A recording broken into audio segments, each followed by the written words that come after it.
isso, cara? Eu tava falando com o cara, cara. Vambora. Tá me saqueando aqui. Legal.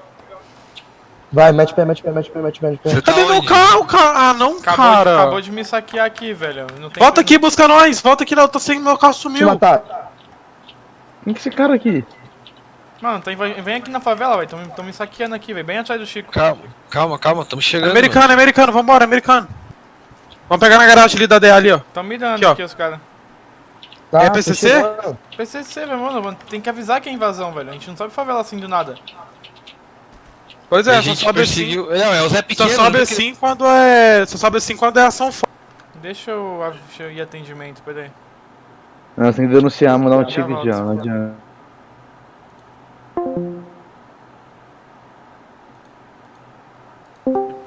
Nós mata o cara aqui, luteia ele já era. É, tem que mandar Qualquer coisa nós. denúncia agora.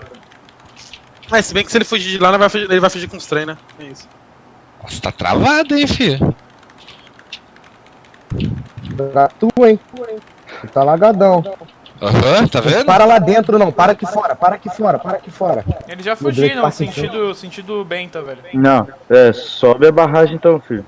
Não, como é que eu perguntei pra DM, cara? Eu entendi aqui. Poder chamar aqui o SAMU pra mim? Tô aqui atrás, ó, atrás do Chico. Bora, entra no carro, vambora. Pode ir, vai. Tu tinha alguma coisa demais? Eu tava com 104 drogas, que eu ia cair a Nossa, entrega. velho. Tava com AK e Glock. Relaxa, tô indo. Eu vou pegar subir lá na eles. barragem, mano. Eu